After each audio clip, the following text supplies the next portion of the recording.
Welcome to the show. The battle against drugs is ongoing, and the National Drug Law Enforcement Agency says it is up to the task. The Ndlea says it has scaled up its preparations to combat drug cartels in Nigeria, with various activities in the agency around the country. The redefined Ndlea, under the leadership of its chairman, Brigadier General Buba Marwa, retired, has scaled up its capability in anti-narcotic activities. Now, in 2021 alone, the Ndlea said it secured various jail terms for over 1,200 drug traffickers, including nationals of other countries, and 6 drug barons. Those outside the country and those who have been on the run for as long as 10 years have also been brought to book. Just recently, the Ndlea graduated 650 officers of its strike force unit from the Nigerian Army School of Infantry, Jaji, Kaduna State, after weeks of rigorous and specialized training. The strike force is one of the agency's tactical creations by General Marwa. One of the biggest catch for the agency in 2022 is Deputy Commissioner of Police Abakari and other police officers who are currently standing trial. But the Ndlea has also come under intense criticism for randomly arresting persons without search warrants, especially musicians and other celebrities. Now, how is the agency reforming its operations? Well, for more on this, I'm now being joined by Femi Babafemi, the Director of Media and Advocacy at National Drug Law Enforcement Agency. So good to have you around, Femi. Thank you so much for having me. This agency has been in the eye of several Nigerians. We must really thank you for helping to secure the borders. We've seen how drugs have worsened the situation for young people, especially across the country. And there's an effort by the governments, religious leaders, and different segments of society to ensure that we actually keep drugs away from the country. But the sad thing here is that we don't produce most of these drugs. Why is Nigeria being attractive as a country that's trafficking drugs? Well, you quite a number of factors. We have the population, especially the youth population. You said we don't produce maybe some of these drugs, but don't also forget also that the basic ones like cannabis, that is the one that is commonly abused, which if we have to go by the 2018 National Drug Survey results, that gives us about 10.6 million Nigerians abusing cannabis alone out of about 14.3 million. So that gives you a better picture of where the problem lies, that is in terms of the population of those abusing these drugs. But then we can't take our eyes off the other substances like the cocaine, heroin, opioids like tramadol, the codeine and what have you, which are also abused by our people here. But then beyond the issue of the fact that we have population, we have we produce some of this like cannabis, we cultivate and produce there. A number of times Nigeria is also being used as transit point by these cartels, because they want to bring in the drugs here now and from here distribute to other parts of the world. Unfortunately, that has not been going on well for them, because you would have noticed, at least I can say confidently, that in the last 1 year you hardly find any Nigerian arrested at the airports abroad anymore, because it's extremely difficult for them to pass through borders here, whether the land borders, the seaports, or the airports especially. But that doesn't mean it's still not happening, because we are seeing even some officials of airlines and even I'm saying officials taking out of here, coming through, we barely have no control over that, because the point of departure is not under our control. I'm sure you're probably referring to the importation of cocaine and some other drugs, especially through Ethiopian Airlines, into especially in the southeast of recent. Yeah, so those ones, because this is not the point of departure. they are coming in, but then again, hardly globally, you can try as much as you can. Sometimes you have some slips, some that goes by, not out of, not because of the fault of but quite a number of factors, and but then largely it's been pretty difficult. I can tell you that it's not something easy for them to do here, and that is why you see they get more desperate, they get more disingenuous, but then the harder they try, the more difficult they find it to pass through, to sail through. And that's why you would have seen in just 1 year alone, we have over about 12,306 arrests. That is huge. Yeah, including the recent one of, the general overseer of, supposed ministry. Yeah, so you can just going imagine to another African country to, with these drugs. And yeah, all you that. can just imagine somebody of that caliber wrapping drugs around his body. So it's, naturally at the airport you expect somebody, a reverend, somebody that is revered to be given, but then the eagle eyes of our men will still not allow him to pass through, and he's there in custody. Okay, very interesting indeed. Now, why is Nigeria attractive to some of these illicit drugs by drug lords? Because we are seeing emphasis on traffickers being arrested, but we haven't seen much of these drug lords being arrested so much like that. Maybe and there's that controversy in your agency. Yeah, maybe you have not. Because even in your own introductory remarks, I saw you read about 6 barons, which I'm sure you are using our old statistics. As of today, I'm sure they are well over 8 by now. Yeah, given you would have seen after this, you saw the man that traveled all the way from Brazil to actually come to pay operatives bribes at the airport in Lagos. He was arrested. A man that had already paid over $24,000 with the aim of pushing through his consignment into our communities, but then he was arrested. That was one. You had a former council boss in Lagos. So we have quite a number of them. Now, because what you see is these people are usually very evasive, and they build layers of moors, making it difficult for you to get to the drug lords. Yeah, making it even to quite a number of these moors, they don't even know the big man behind the scene. But then the way we operate in one single operation, where if we are trying to trace a consignment, the source of a consignment, in some cases we arrest 1, 2, 3, 4, 5, up to 10 layers of suspects. So that shows you how intricate, how complex it could be. But then the whole essence of that is we build a database for them with the aim of being able to link some of these things later and ultimately, and that was what actually led to the arrest of that Lagos, the council boss, the former council boss in Lagos. There had been some previous cases linked to him, but because there is an existing database through which he was, we were able to link him that he was actually the one we've been trying to track over time. Over time. Yeah.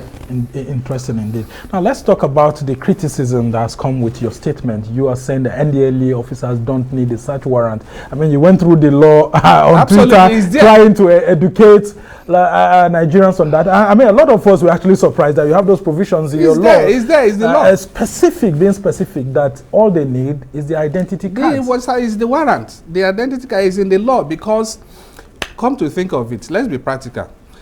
Drugs, they are things that move or change positions or locations from time to time.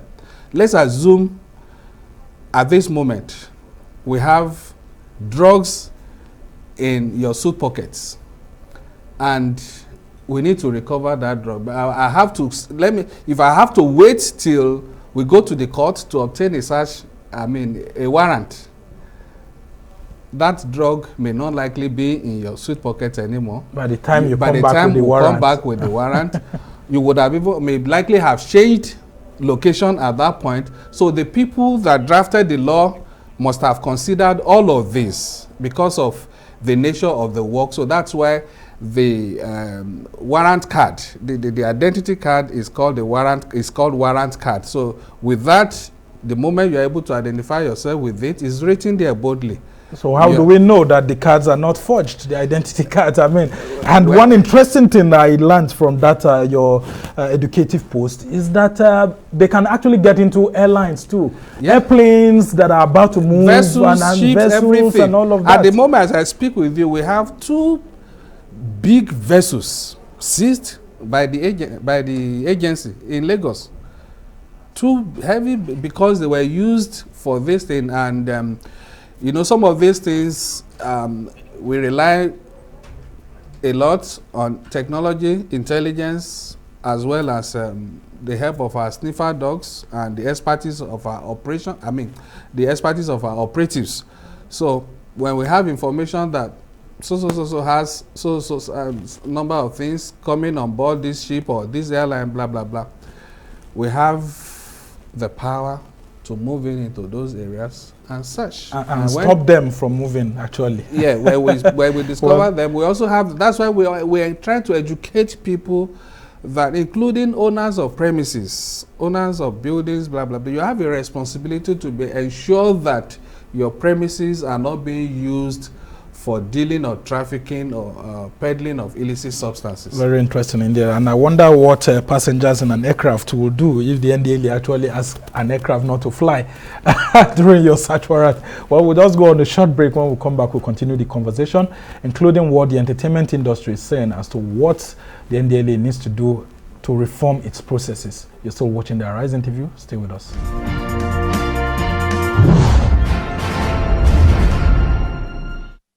Welcome back to the Horizon TV. I'm Somna Sambo, and we're still discussing drug control in Nigeria and how the Ndlea is helping to reform the processes in the country and ensure that there's a tactical way of ensuring that Nigerians are kept away from drugs. Well, I guess it's still the Director of Media and Advocacy at the National Drug Law Enforcement Agency, Femi Babafemi. And I come to you about a key criticism, again, about your agency and its operations. The entertainment industry, sometime back, almost ate euro alongside your your chairman, saying that it looks like you're focusing more on musicians and all of that. I mean, what have you done to be able to engage that community, to let them know that you must do your job, and whether musicians are involved or not, that shouldn't be a problem? If you look at the number of persons arrested last year, I told you 12,306. And if you want to count those in the entertainment industry, I'm not sure they are more than or up to 5. So it means that they couldn't have been deliberately targeted. I can tell you precisely what happened in each of those situations that we had, encounters we had with those in the entertainment industry. Having said that, they are not different from any other Nigerians. We are all Nigerians before the law, and we have to be treated the same way. We have to be treated, all have to be treated equally before the law. Nobody, whether you are a celebrity, you are a political officer, you are a student, you are a government official, you are a law enforcement agent, whoever you may be, there should not be any preferential treatment for you. If you break the law, you face the music. Now, these are people, especially those you categorize as celebrities, that millions of people look up to as role models. And so they also have a responsibility to ensure that either through their body language, their utterances, or the content they create, that they do not mislead their followers or people that look up to them as role models. We appreciate quite a substantial number of people in that sector that have joined the fight against drug abuse and illicit drug trafficking. I'll mention specifically, without even referring to individuals now, the groups within that industry. In the Ndlea today, We have a group called Celebrities Drug Free Club, peopled by those in the entertainment industry, musicians, movie industry. There are people there, and the whole essence is to partner with the agency to promote messages that that promote healthy living, messages that promote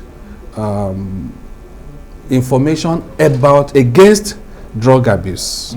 Is that part of the National Drug Control Master Plan, which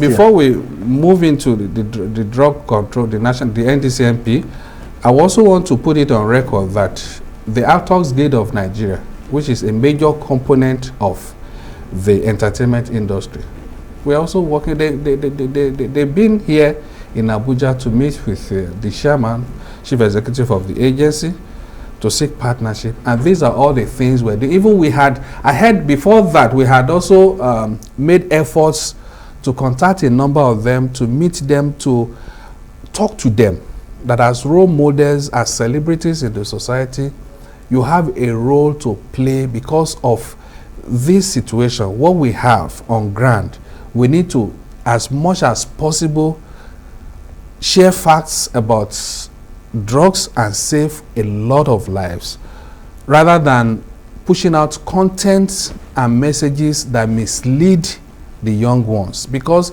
even if you are not doing it, mere demonstrating it or promoting it through your content gives the impression that it is right. Yeah, because I was asking you that question initially about cannabis because I didn't want to involve it, because a lot of Nigerians actually just feel that cannabis should be legalized. I mean, you have heard the Ondo State governor actually saying that he would prefer a law to, legalize it so that he can be exporting to other parts of the world. I'm also so glad to let you know, because you mentioned the Ondo State governor, I'm also glad to also let you know that at the moment, the government of Ondo State is doing quite a lot in partnership with the Ndlea to promote drug education in schools, in hospitals. They are working with, they have the drug control committee in the state, I think domiciled in the Ministry of Health. They are working with the Ondo State command of the agency, going around all the schools in the state and hospitals to educate the students, educate pregnant women, educate all the people about the danger. So that is exactly what that's the whole essence of the war against drug abuse, WADA, that was launched by President Muhammadu Buhari on June 26, 2021 last year.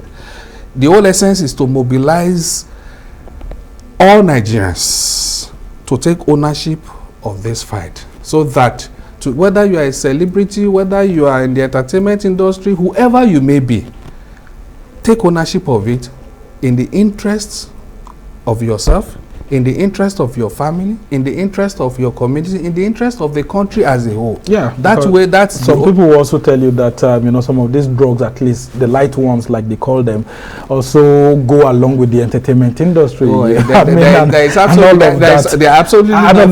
you had to deal with those kind of questions? Yeah, but musicians need to get high to get on stage and all of that. Yeah, unfortunately, again, it's some of these things are out of ignorance, because they don't understand the effect of these things on their systems. You see quite a number of young people in that industry, I'm not trying to generalize now, losing their lives or developing terminal ailments in their early years, because of some of these things. You see, because these things have ways of affecting their organs, liver, kidney, heart, and what have you.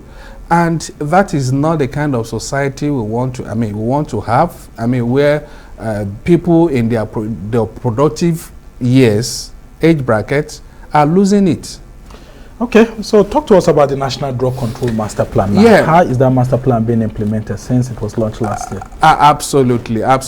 It's a document produced by all stakeholders through with the contributions of quite a number of MDAs, that ministry departments and agencies of government, along with other stakeholders in the civil society, as well as our international partners, especially the United Nations Office on Drugs and Crime, UNODC, as well as the European Union.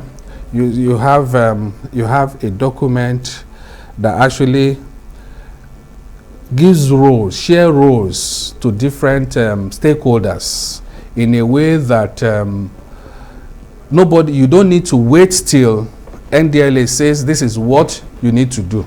You already have your roles mapped out there.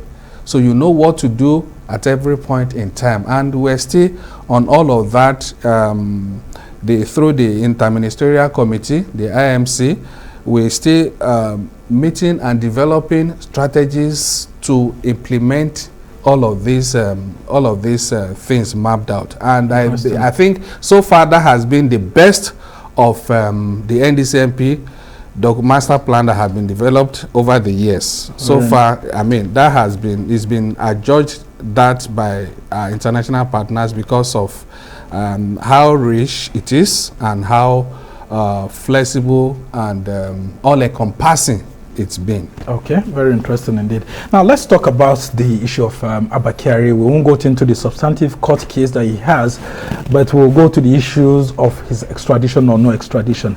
Is the Ndlea also joining to frustrate the extradition of Abakari to the United States of America? We did issue a statement. Yeah. Not really a statement per se. Yeah, like we put something out when that thing first came out. There were insinuations, and largely they were comments and insinuations not grounded on facts, but out of largely ignorance. And that's why we tweeted to explain that our charges against the accused persons had been filed several days before that extradition charges were filed in the court. So it couldn't have been that because the insinuation was that the moment we discovered that the extradition, don't forget also that the extradition charges were filed by the office of the AGF, and Ndlea also is responsible sort of to that office. Yeah, because you would have to take permission from the attorney. So how you see you couldn't so basically what happened was we had filed charges, and possibly there was a little gap there, and some persons that were supposed to be aware, they didn't know at that point. That's what I could make out of what happened then. But then immediately we discovered that we had to rush to the ministry to explain that we had filed these charges, blah, blah, and that's why you see the whole thing going on in the court. So it has nothing to do with those insinuations. I mean, I don't see how those things linked together. Yeah, they are not. Okay, as we try to round off this conversation, I just want to talk about the Ndlea under Marwa very quickly as to how he has made suggestions that politicians should be tested before going into public office. Now, the elective season is supposed to come right now with party primaries. How do you intend to work with INEC or maybe any other public offices to ensure that politicians who are seeking public office are tested based on what he had said? Yes, it's actually an advocacy initiative. And the chairman made that suggestion, not only targeting political office seekers, but virtually everybody, especially students, even including people that are aspiring to get married as couples. It was also suggested. So basically, what we expect is political parties, they have a responsibility to say, okay, if we want to give ABC our tickets, then let's invite them for drug test.